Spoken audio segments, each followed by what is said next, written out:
پیارے بچوں، عزیز طلباء و طالبات، السلام علیکم ورحمۃ اللہ وبرکاتہ۔ جیسا کہ آپ جانتے ہیں کہ آج ہم ڈاکٹر شیخ محمد اقبال، ان کی حالات زندگی اور شاعرانہ خصوصیات پہ بات کرنے کی کوشش کریں گے۔ عزیز طلباء و طالبات، ہمارے نصاب میں ان کی مشہور نظموں میں سے ایک نظم ہے، جو ایک نظم ہمارے اس میں شامل ہے، وہ ہے ایک آرزو۔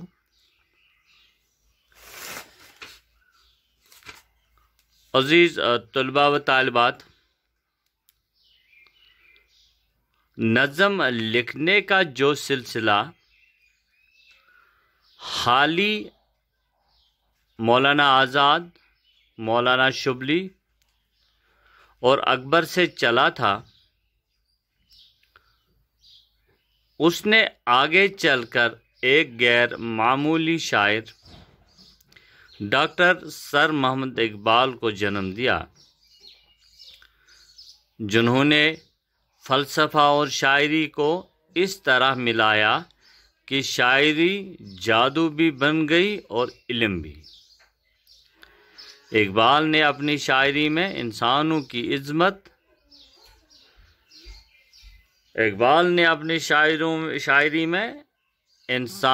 کی عظمت اور آزادی کے گیت گائے۔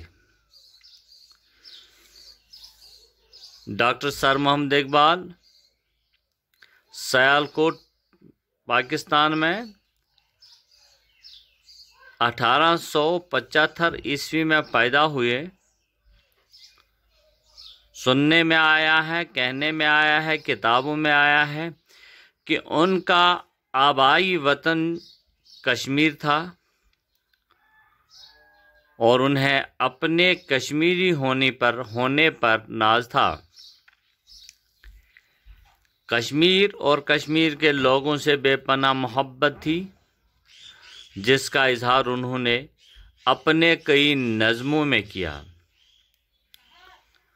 علامہ اقبال نے ابتدائی تعلیم زمانے کے رواج کے مطابق مکتب میں حاصل کی، پھر گورنمنٹ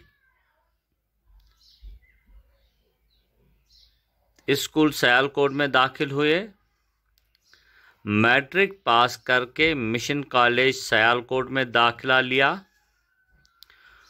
اس زمانے میں مولانا سید میر حسن اسی کالج میں عربی اور فارسی کے استاد تھے۔ علامہ کو ان کی سرپرستی حاصل ہو گئی۔ شاعری کا شوق انہی کی محبت سے پیدا ہوا، اور کالج میں اقبال اپنے ساتھی طلباء میں ہمیشہ ممتاز رہے۔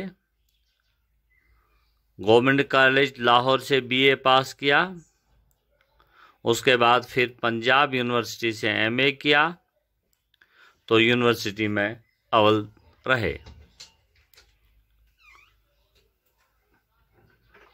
1905 عیسوی میں اقبال انگلستان گئے، جہاں وہ تقریباً 3 سال رہے۔ اس دوران انہوں نے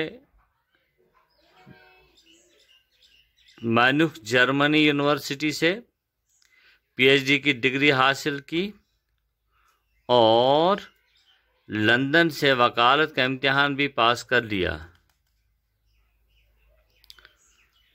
اور 3 سال یعنی کہ 1905 کے بعد 1908 عیسوی میں واپس آئے اور وکالت کرنے لگے۔ چونکہ اقبال کے رگ و پے میں شاعری کا ذوق کوٹ کوٹ کے بھرا ہوا تھا،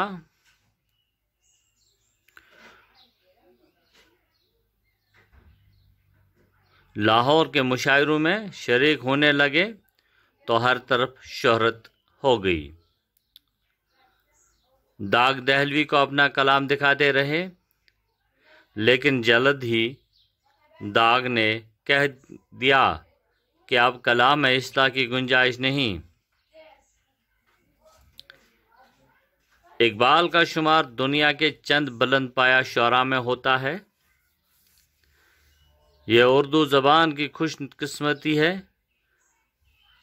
کہ اس کو اقبال جیسا شاعر ملا جس نے اپنے شاعرانہ کمالات کی بدولت ساری دنیا کو متاثر کیا۔ اقبال نہ صرف ایک عظیم شاعر تھے بلکہ وہ ایک بلند پایہ فلسفی، روشن خیال انسان، عظیم مفکر، حکیم الامت بھی تھے۔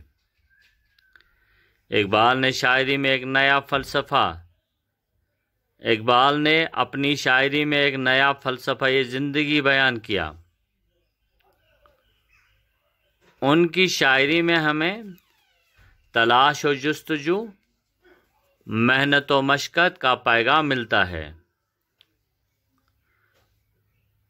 اقبال وہ بے عملی کو موت کے برابر سمجھتے ہیں، بار بار اس بات کی تلقین کرتے ہیں کہ زندگی دراصل مسلسل آگے بڑھنے رہنے اور ایک بلند مقصد سامنے رکھنے کا نام ہے۔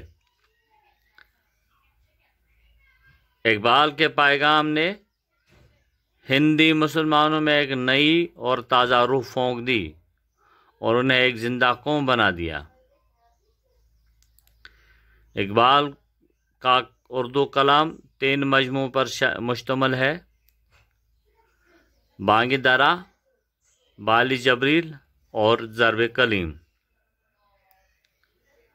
اقبال نے صرف نظمیں ہی نہیں لکھے تھے بلکہ انہوں نے بلند پایہ مثنوی بھی لکھی ہیں اور غزلیں بھی کہی ہیں۔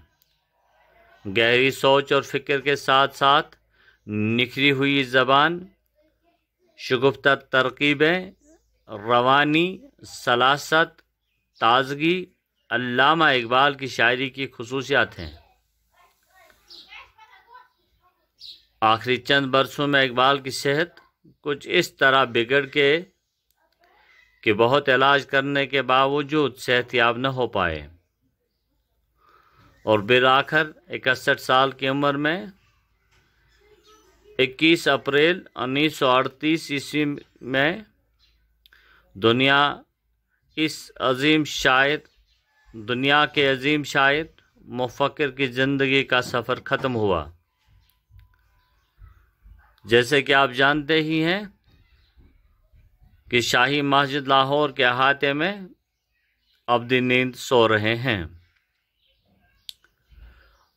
عزیز طلباء و طالبات، مختصراً سا جو ہم نے پیش کیا ہے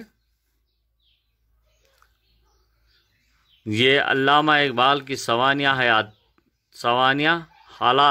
حالات و زندگی اور خصوصیات کلام پر مختصراً سا تجزیہ تھا۔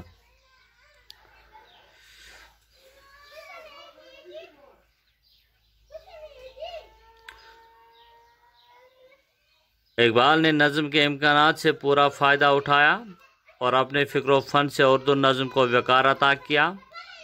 ان کی طویل نظموں میں مسجد قرطبہ، ساقی نامہ، خضر راہ، ابلیس کی مجلس شورا، شمع و شاعر، ذوق و شوق، شکوہ جواب شکوہ اور مختصر نظموں میں جبریل و ابلیس، لینن خدا کے حضور میں، شائی امید خاص طور پر قابل ذکر ہیں۔ اور چونکہ ہمارے نصاب میں شامل ایک آرزو، عزیز طلباء و طالبات، ایک آرزو پہ ہم کل بات کرنے کی کوشش کریں گے۔ تب تک کے لیے اللہ حافظ۔